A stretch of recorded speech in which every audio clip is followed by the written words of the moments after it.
movie as a kid, I was so in it, and to now me being in it is, I can't fathom it. I mean, I'm so lucky and so fortunate, and just getting to do this with lovely people is a dream come true and an honor. He wants to be a Viking, he wants to fit in, but it's just not who he is. I related to Hiccup, so can a lot of other people. I related to him so much, you know, being different and just accepting it, and you know, that's what makes you cool. He wants to make his father proud, and you know, that's what he wants so bad, but he just can't seem to, you know, do it, and just kind of lets everybody down. So that's one of the things we explored a lot was, you know, how would somebody cope with that? And Hiccup's response is, you know, humor, you know, throw a joke at it, you know, make fun of himself. It's, you know what Hiccup does, it's who he is.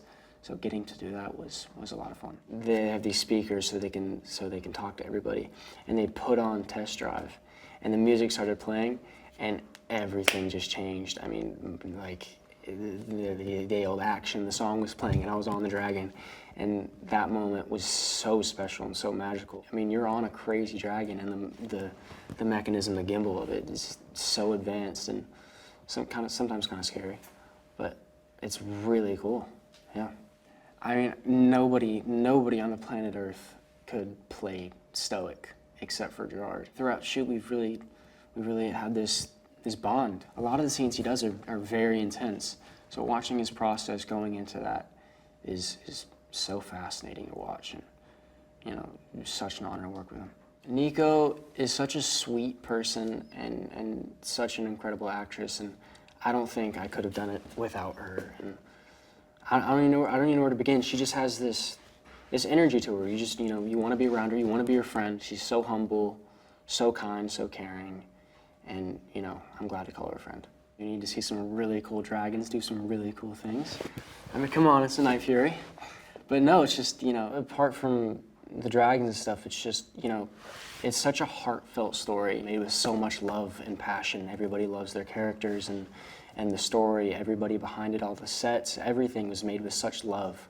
And I think that'll come across on screen. Yeah, I saw the movies growing up. My earliest memories of it would be my dad used to read me and my sister the books. We would kind of like close the book every night and be like, oh my God, because it's such an amazing world. And that's something I think that's translated really beautifully onto screen, and just kind of the world of Burke and the characters. So I remember that very fondly, but I also went and saw them in cinemas when they all first came out. So to be part of it now is very surreal, because my child self is kind of screaming internally constantly. If my younger self had known that one day I would be a version of what I was seeing on screen, I would have died. I can't even describe how thrilled I would have been. What I think is brilliant about Astrid is that she sees a difference in him and an individuality that is really key and special and potentially could be kind of life-changing for all of them. And instead of resenting and kind of chastising him for it because she lacks that, I think what's amazing is that she kind of encourages him to step all the way into it.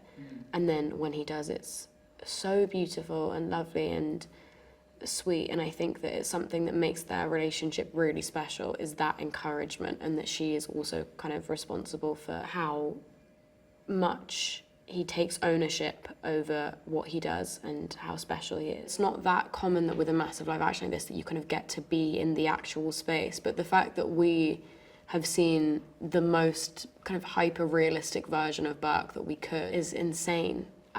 Going into the arena for the first time, I remember Dean was like, when we were shooting this like massive wide of us stepping in, and it's so vast and amazing, and I remember Dean being like, really like amp up how cool this is, and walking in, and we were like, we don't need to do that, it's really cool. It's the exact same thing for The Village, because you go in and just immediately you're actually in it. As an actor, it's the dream. He's so knowledgeable of the world of Burke, and it really is, you can kind of go to him with any question about any of it and he knows. And there's something so brilliant about having the person at the helm of the ship, so to speak, be so tapped into it. And it really feels like everything that he does and every decision that's made is just so abundantly filled with love and care towards the original and towards the characters, and authentic to what it is. And it kind of bleeds into every facet of our work and the work from the crew and everyone around us. So He's been so amazing to work with, and he also is just like ridiculously lovely. He is this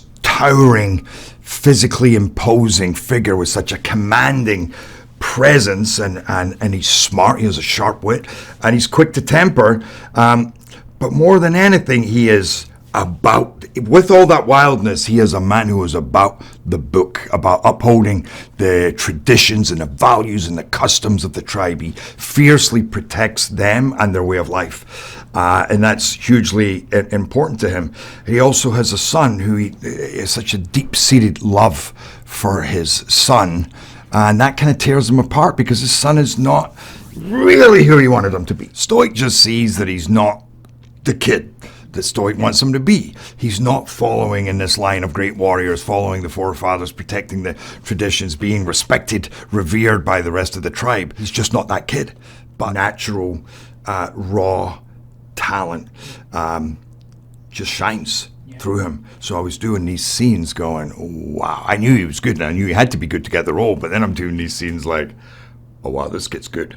This gets good. If you say, what is the advantage of live action? It's things like that. Getting to see a fresh take on Hiccup, a brilliant actor who can really represent Hiccup, and we get that coming of age story. We get his challenges. We get his cockiness and humor and his oddball kind of weirdness, but still trying his best to, how you, like you say, how does Hiccup fit in this tribe, and how does he become cool in front of his friends, but how does he also stick to who he thinks he is and what he knows he has to offer? How does he do that in the eyes of his father, who he really wants to please? I would always think, I kind of wish I was actually in those worlds myself, experiencing that, seeing the dragons in this Viking village, in that great hall, on that Viking ship, out going towards the Dragon Island.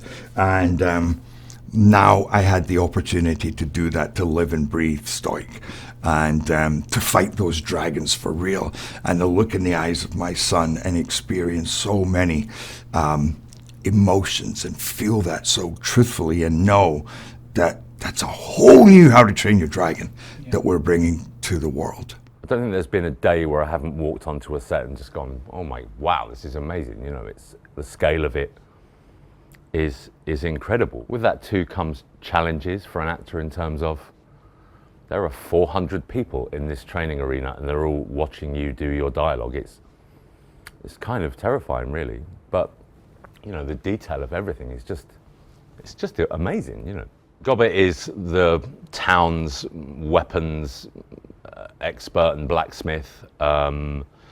He is Stoick's best friend. I think they probably did the Trial of Flame together as young men, and they've grown up together. I was meant to have my knee replaced a week before I got this job. So I put it on hold and then had a conversation with Dean about how bad my knee was. And he said, well, Gobber's only got one leg anyway, so this is going to work perfectly. Gobber's missing leg is now his left leg in the film, in the live action, and in the animated, it was his right leg. So if the fans, are looking to blame someone, blame my left knee. Dragon fans can expect from this film dragons. There's lots of lovely dragons. There's Gerard Butler, what's not to love? Mason Thames and Nico Parker and their blossoming on-set relationship.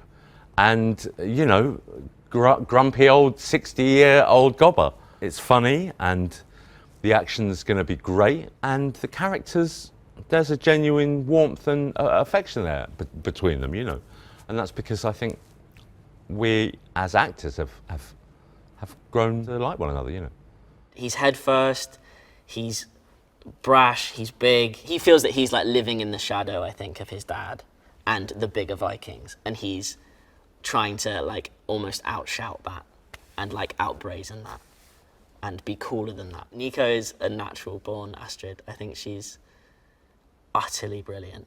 She's so shining, and I don't think I've ever met anyone who's so born to run and be on a film set. What she brings to Astrid is this sort of effortless cool that sort of just comes through, and there's no trying, it just is. I've learned so much from working with Nico, watching her work, watching her communicate on a set, watching her communicate with producers and directors and hold her own and be able to hold her space, be generous for others, and be playful whilst being focused. And she's got star quality that seems that she was like born to do this. It doesn't feel like there's a separation between him as a director and him as a fan of it.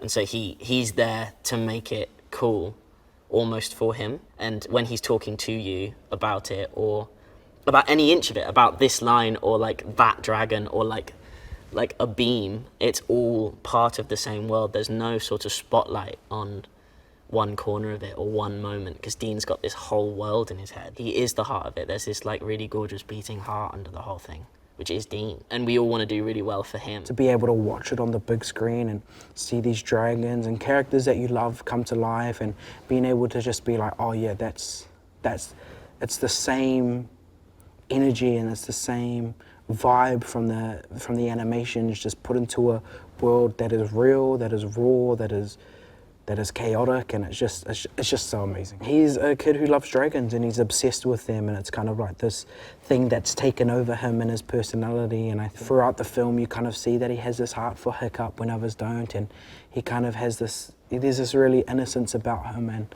it's great that I was able to play a character who, in a world that is full of like craziness and chaoticness, there's kind of like this innocence about Fishlegs, or this calm. He's kind of a shy kid. He's very, I wouldn't say to himself, but he's very particular. I would say he's very socially awkward. I don't know if he knows how to read a room very well. I remember seeing my costume and being like, this is my favorite. All of the designers were like, yep, this is our favorite. We have a little joke that maybe Fishlegs is like the wealthy one in Burke. You know, he has a little bit more money. He can kind of splash out on his sheep furs and his kind of leather. So yeah, I love it. And then I thought I had the best costume, and then I saw all the adults, like Peter and Gerard and all of them, and I was like, oh, nah, I'm not the coolest. Ruffnut is the twin sister of Tuffnut, Ruffnut and Tuffnut, and they are these feral kind of gremlin twins. Especially Ruffnut. I've really tried to lean into the feralness of her. So they have this massive, unearned sense of bravado. It is all just bravado, it's all face. So they've got like, out of 10 of confidence, they've got a 10. Skill level, probably a 2. They fight constantly. They're constantly trying to one-up each other, trying to be the best one, trying to show the other one up.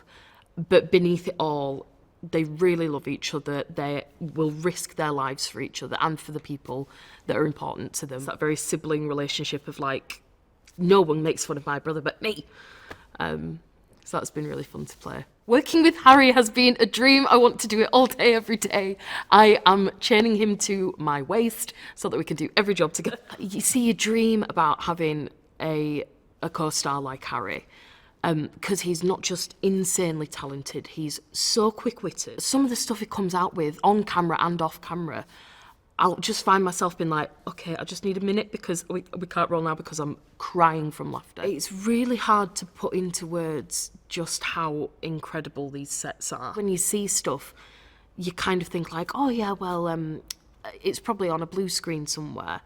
But these are all real, they're all built, and they're built out of nothing.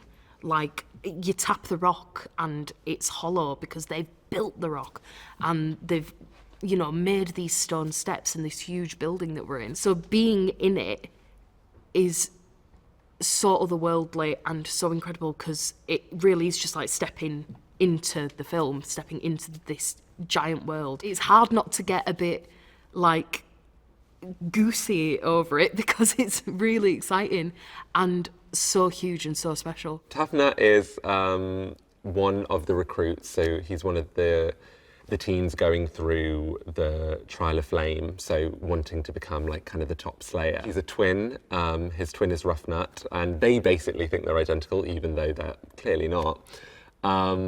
But he's also done the Trial of Flame a couple of times. I think we said something like this is his 4th time doing it. He's basically like that kid in school that's doing his like last grade like over and over and over again. So he's completely thinks he's like, I've basically got this, I know what I'm doing. He's motivated by ego and motivated by like wanting to prove himself. And I think especially because he's constantly battling with his twin, he's just like, I just need to be one-upping from her. So it's this constant competitiveness between them. He's a bit of a lughead, but I love him very much. I could talk about working with Bronwyn all day because it's an absolute joy. I think anyone that's met her has just been like, God, what a fantastically, firstly, like, talented person, funny person, good person. All my scenes are with her, and I couldn't be more grateful that they're all with her. I think having her next to me on set all the time has just been one of the best things about this experience. I think she's enormously talented, so funny, has such good instincts for things. Mason as Hiccup is so perfect.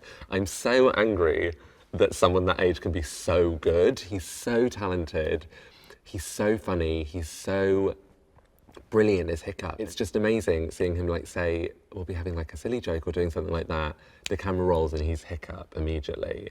And I think because we've all got very close, we're so excited for him. Like, I remember there was one scene that we were doing where he has to say like a very cool line, which is, I think he just says, "Follow me," or something like that. But every time he did it, we'd all be like, "Oh!" just because it looked so, it was just, he was like proper Hiccup, leading the recruits. Yeah, he's perfect. He's the most brilliant Hiccup that you could possibly imagine, I think. For me, I immediately gravitated toward a story of a young protagonist who's an oddball in his world. There's a great wish fulfillment in the idea that you could go from a nobody to somebody of great consequence, paired with this amazing creature that is not only your best friend and your protector, but something that needs you as well. I just love those sorts of stories where there is a coming together of these two very disparate, you know, a boy and a beast, that for a while have such a deep and meaningful impact on one another's lives that even though they may go their separate ways at the end of this story, they are forever changed. I would say live action is full of surprises. Whereas animation, everything is you're planning it and you're executing it in kind of a glacial pace over the course of many years. But very, very infrequently do you get a chance to improvise and to have spontaneity in the room, except for when you're with actors. That's true of animation, but when you're in live action, it's all about that. It's about the happy surprises that are just present every day, because you have actors that are coming to you with ideas. It changes the way the scene plays out physically. It changes the spaces between dialogue and how moments are processed and whether dialogue is even necessary. The whole thing becomes a conversation, and it's flowing, and it's really fascinating and interesting. I loved being part of it because you have a sense of time is wasting, and you have to get a certain number of shots done a day, but otherwise the set just won't be there, you know. But at the same time, there's magic happening around you, you know, and someone might have a really great idea about what to do with a camera, and then the actors might have a really great idea about how to play something differently than the way it was scripted, and your job as director is just sort of to be responsive, you know, to take it all in, but also have a sense of what the story's about and what's important, and keep driving it forward. He completely got the character because he grew up with How to Train Your Dragon. He's got a lot of physical attributes that the Jay Baruchel Hiccup would not have had, but I think he still managed to communicate sort of a sense of insecurity, a sense of yearning for acceptance, and also the humor that comes along with that. He's such an obvious choice for somebody who needs to be big and brash and commanding. He does that with ease and a sense of sort of larger than life caricature, but it's those tender moments that are really disarming and surprising, where I feel like he brings himself to a point of tears and vulnerability that is so convincing, I think, for parents in the audience and also kids. But I think that he was able to find a place where he could really pull out an honest, tender, heartbreaking rendition of a father who's struggling to understand his son, who has the best of intention for him, but just doesn't see the kid who's in front of him as somebody he can relate to. So we reimagined Toothless as kind of a ghost in the Viking world. No one had ever seen one. You hear it coming. It has a very distinctive sound. It has a very distinctive attack. And the destruction is always devastating. But the only real glimpse that you get of the dragon is how it blots out stars when it flies across the night sky. We wanted to kind of create this sense of anticipation for what this creature would look like. And then when Hiccup comes across him in the woods, the idea was that he would come across a dragon that's impressive, it's black, it's shiny, it's scaly, it looks really powerful, and yet it's, instead of the other dragons, which are very much based on reptiles, we wanted to go with the idea that this was more mammalian. It was based on a black panther, and so it had an elegance to it. So all of those considerations went into it. We wanted it to seem powerful and elegant and different from the other dragons in terms of its design. And also, we wanted people to see their pets in Toothless. We wanted all the cues to be there. We wanted people to be able to look at the live-action version of Toothless and say, that's him, but he's real. There are many themes and ideas in the animated film that are fantastic, that are relatable and that are universal and that speak to the world today. Starting with our main character, Hiccup, and his feeling of not belonging, of wanting to be seen, of wanting to be authentic, of wanting to be who he really is. That's the great metaphor in How to Train Your Dragon. He's the one Viking who doesn't feel like a Viking. He's the one Viking who, unlike his father, who's the chief of the tribe, doesn't want to kill the dragons, which is what these Vikings are there to do. There's a great metaphor in that. It's very relatable. So what this kid does is he actually makes a connection to one of the dragons and realizes the way to get along, the way to stop the battles between humans and dragons is to make a connection. There's a great relationship between father and son. The father, who's the chief of the tribe, who wants his son to be the great Viking, to slay the dragon, and a kid who doesn't see the world that way. And in the live action version, we're able to really elaborate in a way that you can't in animation into that relationship and into the emotional state of this young kid, Hiccup. We've surrounded Dean with great creative, imaginative craftspeople in every area of the production, whether it's our designer, Dominic Watkins, or our director of photography, Bill Pope. And so we have a wonderful team, and what we're doing is building a world. While our dragons will be very much created in the computer, photorealistically, so much of the world is being built stone by stone, so that it's not just authentic, but that when you're seeing the movie, you will be immersed in an environment that you can touch and feel, and that is part of the magic of filmmaking. We were keen to create a distinct culture for the island of Berk. And one of the things we learned in the research for the film, and that Dean learned in the research for the previous 3 movies, is that every culture around the world has dragon stories they tell.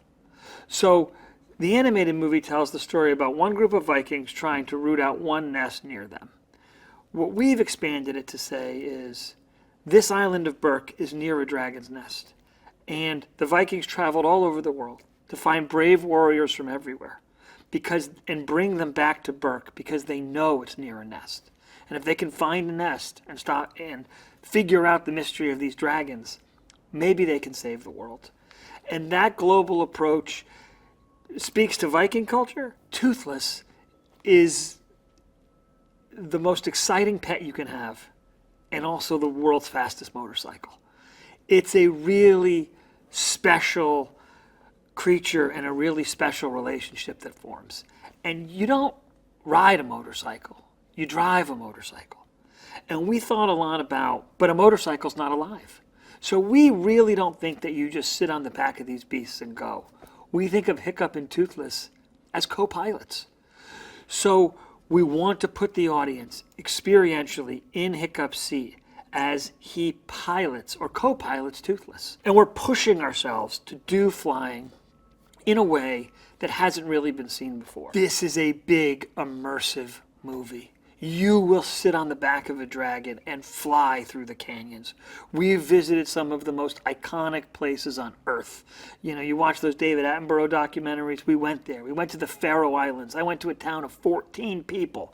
We went through great glaciers in Iceland, volcanoes, basaltic cliffs, and then we put our dragons in those environments and fly through them in incredibly immersive ways.